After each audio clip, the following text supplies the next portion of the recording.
ಕಾವೇರಿ ಬಟ್ಟೆಯನ್ನು ಒಗೆಯುತ್ತಾ ತುಂಬಾನೇ ಕಷ್ಟಪಡ್ತಾ ಇದ್ಲು. ಏನೇ ಬಟ್ಟೆ ಒಗಿತಾ ಏನೋ ಬೈತಾ ಇದ್ದೀಯಾ? ಏನೇ ಆಯ್ತು ನಿಂಗೆ? ಯಾಕೆ ಹೀಗೆ ಮಾತಾಡ್ತಾ ಇದ್ದೀಯಾ? ಮತ್ತೆ ನಾನು ಇನ್ನೇನ್ ಮಾಡಕ್ಕಾಗೋದು? ಬಟ್ಟೆ ಒಗೆಯಕ್ಕೆ ನನ್ನಿಂದ ಆಗ್ತಾನೇ ಇಲ್ಲ. ನಿಮ್ ಮಗನ್ ಜೊತೆ ವಾಷಿಂಗ್ ಮಿಷಿನ್ ಕೇಳಿದ್ರೆ ತಗೊಂಡ್ ಬಂದ್ ಕೊಡೋದೇ ಇಲ್ಲ. ಮಕ್ಕಳನ್ನ ಓದಿಸ್ಬೇಕು, ಅದು ತರ್ಬೇಕು, ಇದು ತರ್ಬೇಕು, ಅಷ್ಟೊಂದು ಖರ್ಚಿದೆ, ಅದು ಇದು ಅಂತ ನನಗೆ ಒಂದು ವಾಷಿಂಗ್ ಮಿಷಿನ್ ತಂದ್ ಕೊಡೋದೇ ಇಲ್ಲ. ನಿಮ್ ಮಗ ನನ್ ಮಾತ್ ಕೇಳೋದೇ ಇಲ್ಲ.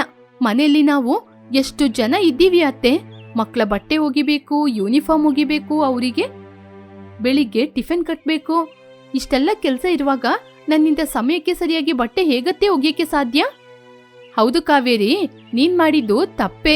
ನಿನಗೇನಾದ್ರೂ ಬೇಕಂದ್ರೆ ನನ್ ಜೊತೆ ಹೇಳ್ಬೇಕಲ್ವಾ? ನಿನ್ ಗಂಡನಿಗೆ ಯಾಕೆ ಹೇಳ್ದೆ? ಅವನಿಗೆ ₹1 ಖರ್ಚು ಮಾಡೋದು ಅಂದ್ರೆ ಅವನ ಪ್ರಾಣ ಹೋದ ಹಾಗೆ. ಮಕ್ಕಳಿಗೆ ಒಂದ್ ಚಾಕ್ಲೇಟೇ ತಂದ್ಕೊಡೋದಿಲ್ಲ, ಹಾಗೆ ಇರೋವನು ವಾಷಿಂಗ್ ಮಿಷಿನ್ ನಿನಗೆ ಹೇಗೆ ತಂದ್ಕೊಡ್ತಾನೆ?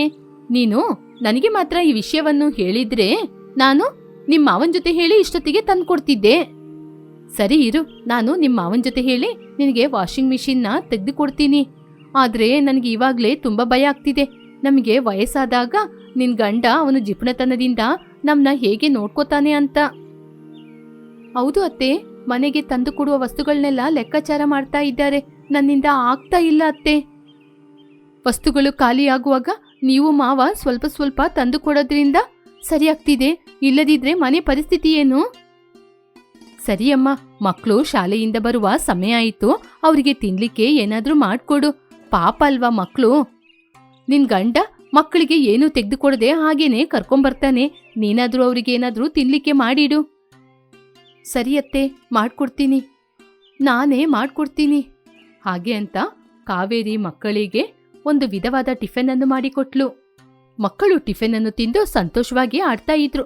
ಸ್ವಲ್ಪ ಸಮಯದ ನಂತರ ಕಾವೇರಿಯ ದೊಡ್ಡ ಮಗ ಅಮ್ಮನ ಬಳಿ ಬಂದು, ಅಮ್ಮ, ನನ್ನ ಫ್ರೆಂಡು ಇವತ್ತು ಪಾಸ್ತಾ ತಗೊಂಬಂದ. ಆ ಪಾಸ್ತಾ ತುಂಬಾನೇ ರುಚಿಯಾಗಿತ್ತಮ್ಮ. ನೀವು ಕೂಡ ನಮಗೋಸ್ಕರ ಒಂದು ದಿನ ಆ ಪಾಸ್ತಾನ ಮಾಡಿಕೊಡಿ ಅಮ್ಮ, ತುಂಬಾ ಚೆನ್ನಾಗಿರುತ್ತೆ. ಅಯ್ಯೋ, ನನಗೆ ಆ ರೀತಿ ಅಡಿಗೆ ಎಲ್ಲ ಮಾಡ್ಲಿಕ್ಕೆ ಗೊತ್ತಿಲ್ಲ ಕಣೋ. ನಮ್ಮ ಕರ್ನಾಟಕದ ಅಡಿಗೆ ಮಾತ್ರ ನಂಗೆ ಗೊತ್ತಿರೋದು. ಇವಾಗೆಲ್ಲ ನೀನು ತಿನ್ಲಿಕ್ಕೆ ತುಂಬಾ ಅಭ್ಯಾಸ ಮಾಡ್ಕೊಂಡಿದ್ದೀಯಾ? ಹಾಗೆಲ್ಲ ಏನೂ ಇಲ್ಲಮ್ಮ, ನಾನು ತಿಂದೆ. ನಿಮ್ಗೆ ಮಾಡಕ್ ಗೊತ್ತಿದ್ರೆ ಮಾಡ್ಕೊಡಿ. ಇಲ್ಲಾಂದ್ರೆ ನಮ್ಮ ಮನೆಯಲ್ಲಿ ಫೋನ್ ಇದೆ ಅಲ್ವಾ, ಯೂಟ್ಯೂಬಲ್ಲಿ ನೋಡಿ, ಅದರಲ್ಲೇ ತುಂಬಾ ವೆರೈಟಿ ಬರುತ್ತೆ.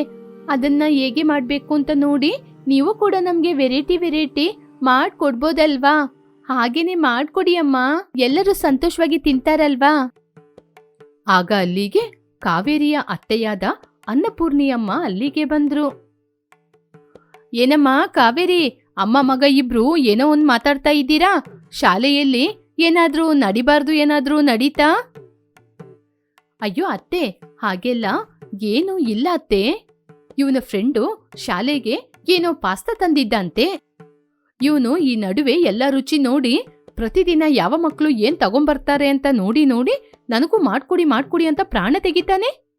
ಅದಕ್ಕೆ ಏನಮ್ಮ ಮಾಡೋದು? ಬೆಳೆಯ ಮಕ್ಕಳು ನೋಡೋದ್ನೇ ಎಲ್ಲ ಆಸೆಪಟ್ಟು ಕೇಳ್ತಾ ಇರ್ತಾರೆ. ಅವ್ರು ಕೇಳದ್ನ ನೀನು ಮಾಡ್ಕೊಟ್ರೆ ನಿನ್ಗೇನಾಗುತ್ತೆ ಹೇಳು? ನಿನ್ನಿಂದ ಮಾಡಕ್ಕಾಗದಿದ್ರೆ ನನ್ ಜೊತೆ ಹೇಳು, ನಾನು ಮಾವನ್ ಜೊತೆ ಹೇಳಿ ಅವರಿಗೆ ಹೊರಗಡೆಯಿಂದ ತಂದ್ಕೊಡ್ತೀನಿ. ಸಾಕು ನಿಲ್ಸಿ ಅತ್ತೆ, ಮೊಮ್ಮಕ್ಳಂದ್ರೆ ನಿಮ್ಗೆ ತುಂಬಾ ಪ್ರಾಣ. ಅವ್ನ್ ಕೇಳ್ತಾ ಇರೋದು ಏನು? ಅದೇ ಆ ಪಾಸ್ತಾ. ನನಗೆ ಪಾಸ್ತಾ ಮಾಡಕ್ಕೆ ಗೊತ್ತಿಲ್ಲ ಅಂದ್ರೆ ಇವನು ಯೂಟ್ಯೂಬ್ ನೋಡಿ ಮಾಡ್ಕೊಡು ಅಂತ ಹೇಳ್ತಾ ಇದ್ದಾನೆ. ಇವನೇನು ಅಷ್ಟು ದೊಡ್ಡವನಾಗ್ಬಿಟ್ನಾ? ಹೇಗೆ ಮಾಡ್ಬೇಕು ಅಂತೆಲ್ಲ ನನಗೆ ಹೇಳ್ಕೊಡ್ತಿದ್ದಾನೆ. ಸರಿ ಅಮ್ಮ, ನೀನೇ ಯೂಟ್ಯೂಬಲ್ಲಿ ನೋಡಿ ಅವನಿಗೆ ಮಾಡ್ಕೊಡು, ಹೇಗೆ ಮಾಡ್ಬೇಕು ಅಂತ ಅವನೇ ಹೇಳ್ತಿದ್ದಾನಲ್ವಾ? ಸರಿ ಅತ್ತೆ, ಇನ್ನು 2 ದಿನ ಇರ್ಲಿ. 2 ದಿನ ಆದ್ಮೇಲೆ ಮಾರ್ಕೆಟಿಗೆ ಹೋಗಿ ವಸ್ತುಗಳನ್ನೆಲ್ಲ ತಂದು ಆ ನಂತರ ಇವರಿಗೆ ಮಾಡ್ಕೊಡ್ತೀನಿ. ತುಂಬಾ ಥ್ಯಾಂಕ್ಸ್ ಅಮ್ಮ. ಹೀಗೆ ಕಾವೇರಿ ಯೂಟ್ಯೂಬಲ್ಲಿ ನೋಡಿ ಪಾಸ್ತಾಗೆ ಬೇಕಾಗಿರುವ ವಸ್ತುಗಳನ್ನ ಮಾರ್ಕೆಟಿಂದ ತಂದು ಮಕ್ಕಳಿಗೆ ಮಾಡಿಕೊಟ್ಲು. ಅಮ್ಮ, ಏನಮ್ಮ ಇದು ಇಷ್ಟೊಂದು ಗಟ್ಟಿಯಾಗಿದೆ? ಅದು ಮಾತ್ರ ಅಲ್ಲ, ಟೇಸ್ಟು ಸ್ವಲ್ಪ ಕೂಡ ಚೆನ್ನಾಗಿಲ್ಲ. ನಾನು ಮೊದಲೇ ಹೇಳಿಲ್ವಾ ನನಗೆ ಈ ರೀತಿಯೆಲ್ಲ ಮಾಡ್ಲಿಕ್ಕೆ ಗೊತ್ತಿಲ್ಲ ಅಂತ? ನೀನೇ ತಾನೇ ಯೂಟ್ಯೂಬಲ್ಲಿ ನೋಡಿ ಮಾಡಿಕೊಡು ಅಂತ ನನ್ನ ಪ್ರಾಣನ ತಿಂತಾ ಇದ್ದೆ. ಈ ಬಿಸಿಲು ಕಾಲದಲ್ಲಿ ಮಜ್ಜಿಗೆ ಅನ್ನಕ್ಕೆ ಮಾವಿನಕಾಯಿ ಉಪ್ಪಿನಕಾಯಿ ಇಟ್ಕೊಂಡು ತಿಂದ್ರೆ ಎಷ್ಟು ರುಚಿಯಾಗಿರುತ್ತೆ. ಆದ್ರೆ ನೀನೇ ಮಾಡ್ಕೊಡು ಅಂತ ನನ್ ಪ್ರಾಣ ತೆಗ್ದಿದ್ದು. ನಾನ್ ಮಾಡುವ ಅಡಿಗೆ ಹೀಗೇನೇ ಇರುತ್ತೆ, ಹೊಸದಾಗಿ ಎಲ್ಲ ನನ್ನಿಂದ ಮಾಡ್ಕೊಳಕ್ ಆಗೋದಿಲ್ಲ. ಅದೇನೇ ಮಕ್ಕಳನ್ನ ನೋಡಿ ಹಾಗೆ ಹೇಳ್ತಾ ಇದ್ದೀಯಾ? ನೀನು ಅಡಿಗೆನ ಚೆನ್ನಾಗಿ ತಾನೇ ಮಾಡ್ತೀಯಾ? ಸ್ವಲ್ಪ ಮನಸ್ಸಿಟ್ಟು ಶ್ರದ್ಧೆಯಿಂದ ಮಾಡಿದ್ರೆ ನಿನ್ನ ಅಡಿಗೆ ಚೆನ್ನಾಗಿರ್ತಿತ್ತು. ಅದನ್ನ ಬಿಟ್ಟು ಹೀಗೆ ಅರ್ಜೆಂಟಲ್ಲಿ ಮಾಡಿದ್ರೆ ಹೀಗೇನೇ ಇರೋದು. ಹೀಗೆ ಅವರಿಬ್ಬರು ಮಾತಾಡ್ತಾ ಇರುವಾಗ ಕಾವೇರಿಯ ಮಗ ಬಂದ. ಏನು ಇವತ್ತು ಹೊಸದಾಗಿ ಏನೋ ಅಡಿಗೆ ಮಾಡಿರುವ ಹಾಗಿದೆ, ಎಲ್ಲನೂ ಮಕ್ಕಳಿಗೇನೆ ಕೊಡದ, ನನಗೇನೂ ಕೊಡೋದಿಲ್ವಾ? ತಿನ್ನಿ, ನೀವು ತಿಂತೀನಿ ಅಂದ್ರೆ ನಾನೇನು ಬೇಡ ಅಂತ ಹೇಳ್ತೀನಾ? ಬನ್ನಿ ಕೂತ್ಕೊಂಡು ತಿನ್ನಿ. ಕಾವೇರಿಯ ಗಂಡ ಸ್ವಲ್ಪ ತಿಂತ ಇದ್ದಂಗೆ, ಏನೇ ಇದು ಇಷ್ಟೊಂದು ಗಟ್ಟಿಯಾಗಿದೆ, ಇದ್ನ ಮನುಷ್ಯ ತಿಂತಾನ? ಬಾಯಲ್ಲಿ ಇಟ್ಟ ತಕ್ಷಣ ವಾಂತಿ ಬರುವ ಹಾಗಿದೆ. ಚಿಚಿ, ಇದ್ನೆಲ್ಲ ನನ್ನಿಂದ ತಿನ್ನಕ್ಕಾಗಲ್ಲ, ಎತ್ಕೊಂಡೋಗು.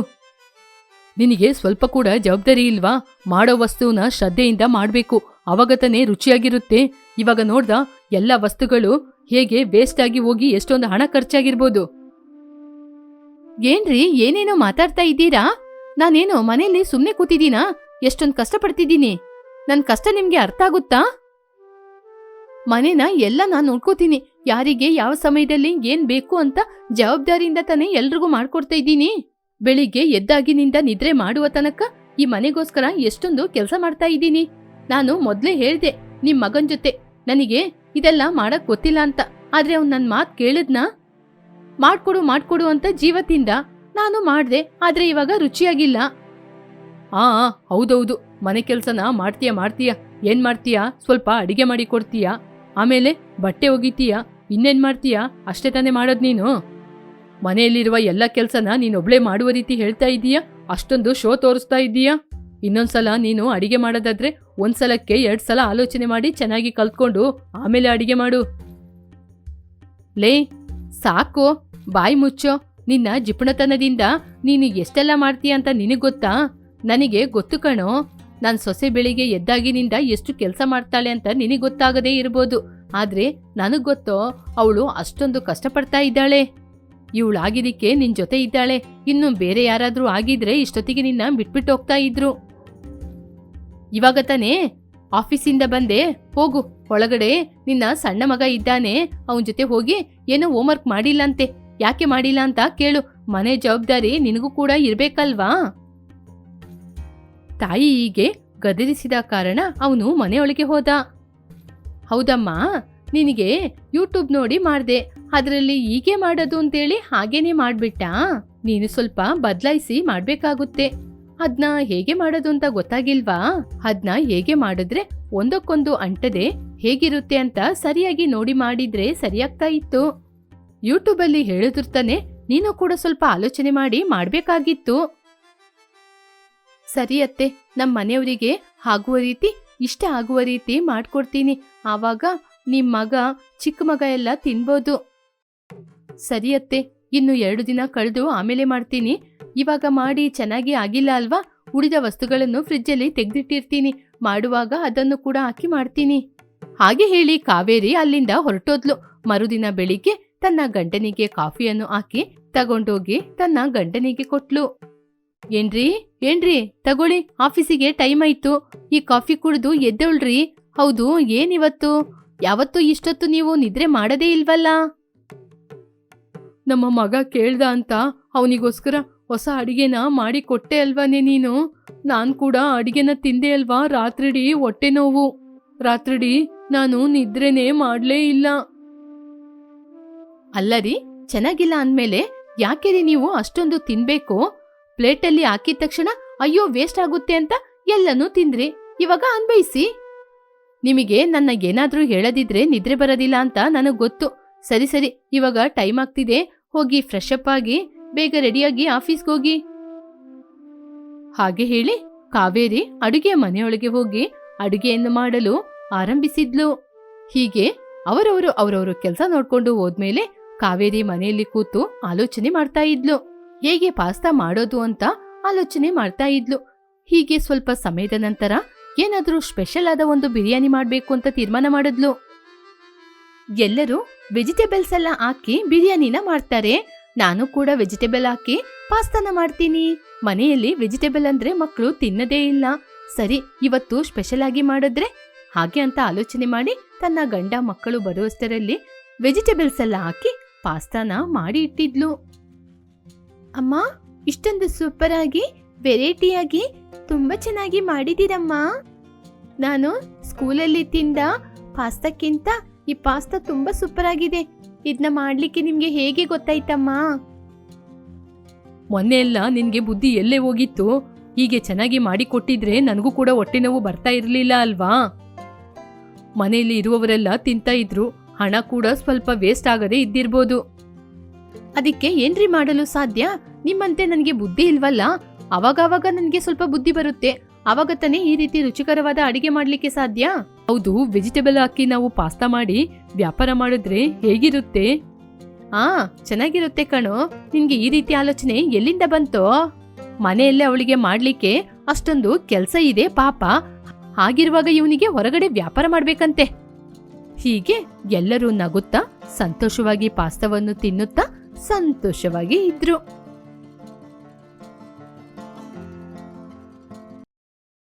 ಶಾಂತಮ್ಮ ರಾತ್ರಿ ಸಮಯದಲ್ಲಿ ನಿದ್ರೆ ಮಾಡುವಂತಹ ತನ್ನ ಸೊಸೆಯಾದ ರೋಜಾನನ್ನು ಎಬ್ಬಿಸ್ತಾ ಇದ್ರು. ಅಮ್ಮ ರೋಜಾ, ಎದ್ದೇಳಮ್ಮ. ಅಮ್ಮ ರೋಜಾ, ಎದ್ದೇಳೆ, ಎಷ್ಟೊತ್ತಿಂದ ಎಬ್ಬಿಸ್ತಾ ಇದ್ದೀನಿ.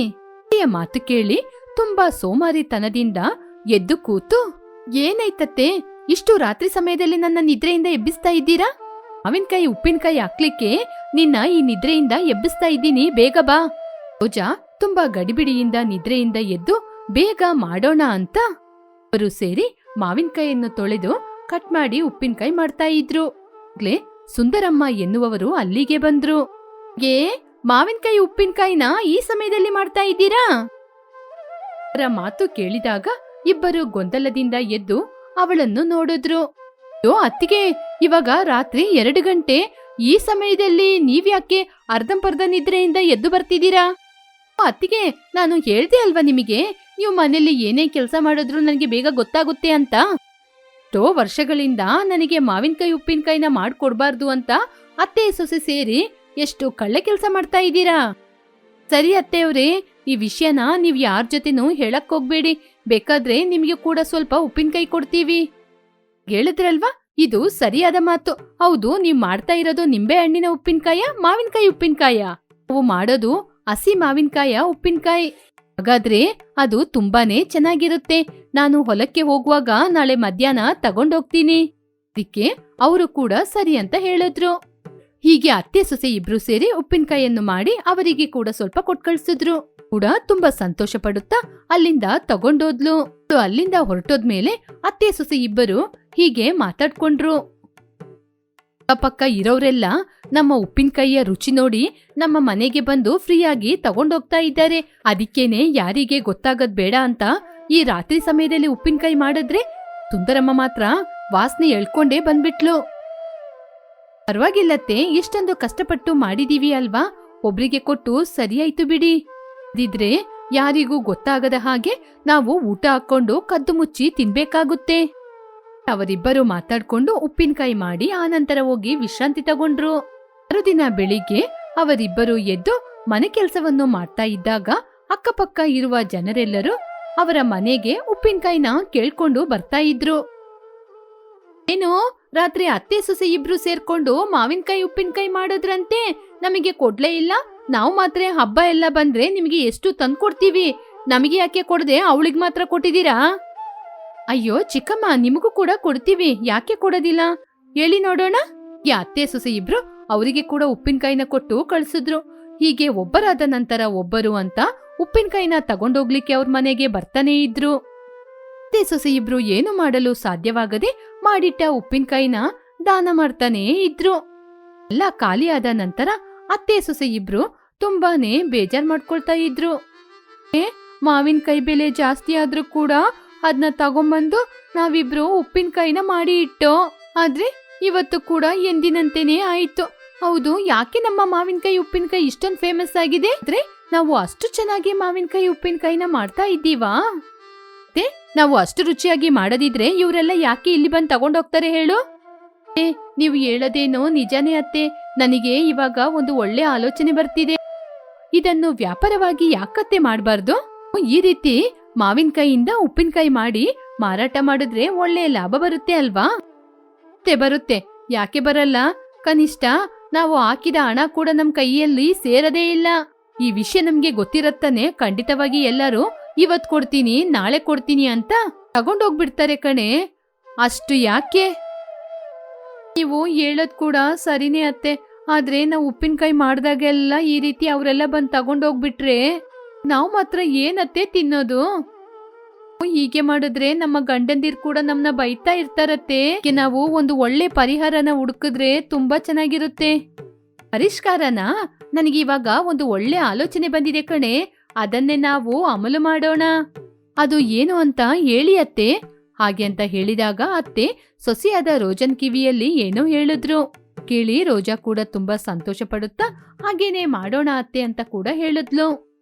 ಇನ್ನ ಅತ್ತೆ ಸೊಸೆ ಇಬ್ರು ಸೇರಿ ಅವರ ಕೆಲಸವನ್ನೆಲ್ಲ ಮುಗಿಸಿ ಮಾರ್ಕೆಟಿಗೆ ಹೋದ್ರು.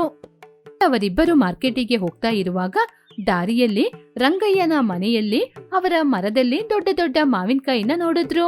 ಮಾವಿನಕಾಯಿನ ನೋಡಿ ಅತ್ತೆ ಸೊಸೆ ಇಬ್ರು, ರೋಜಾ ನೋಡ್ದಮ್ಮ ಎಷ್ಟೊಂದು ಮಾವಿನಕಾಯಿ ಇದೆ.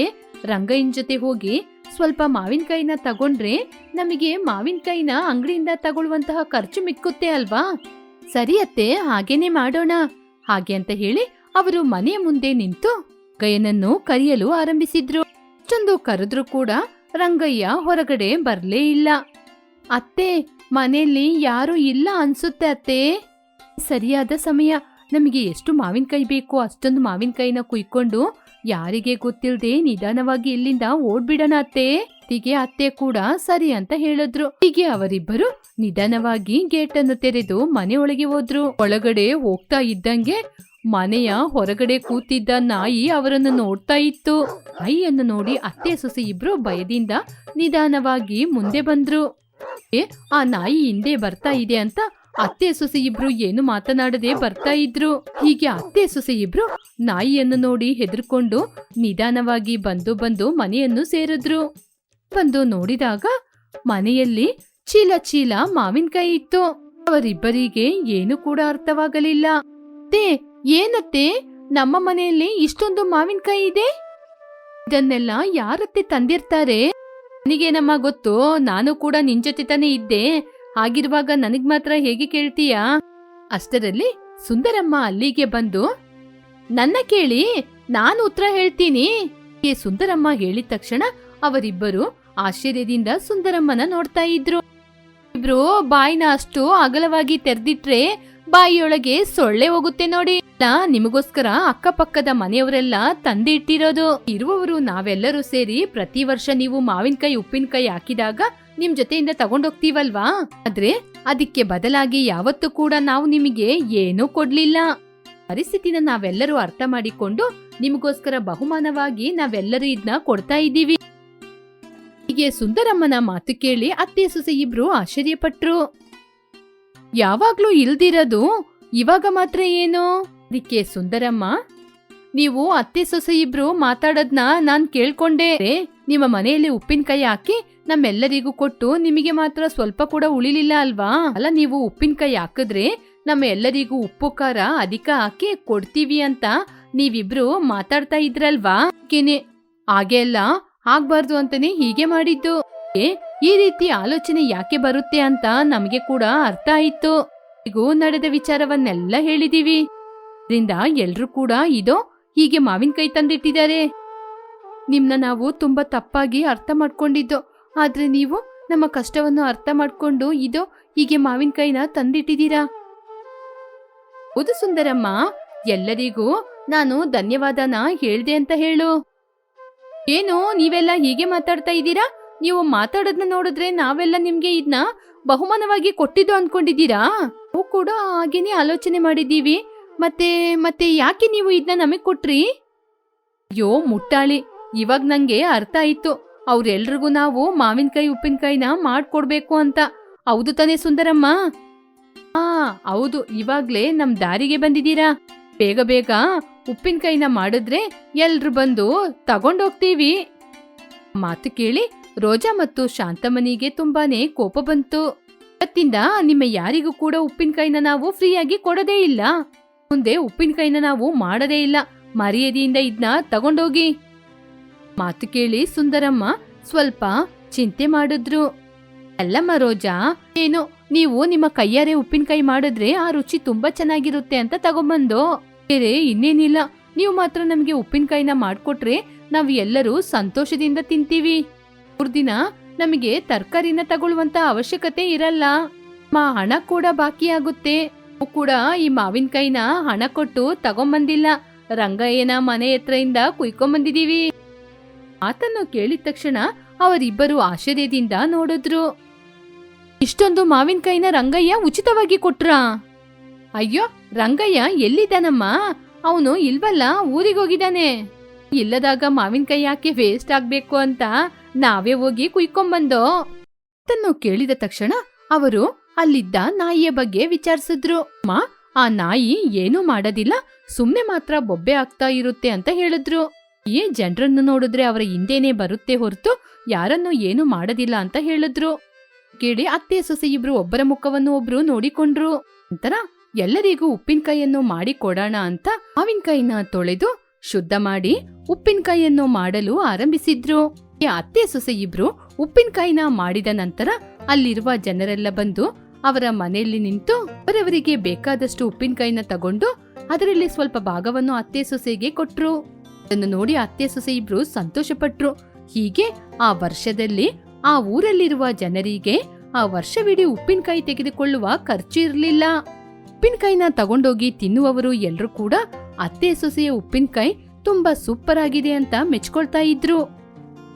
ಅತ್ತೆ ಸೊಸೆ ಇಬ್ರು ಸೇರಿ ರಂಗಯ್ಯನ ಮನೆಗೆ ಬಂದು ಉಳಿದ ಮಾವಿನಕಾಯಿನ ಕುಯ್ಕೊಂಡೋಗಿ ಅದರಲ್ಲಿ ಉಪ್ಪಿನಕಾಯಿನ ಮಾಡಿ ಟೌನಿಗೆ ತಗೊಂಡೋಗಿ ಮಾರಾಟ ಮಾಡಿದ್ರು.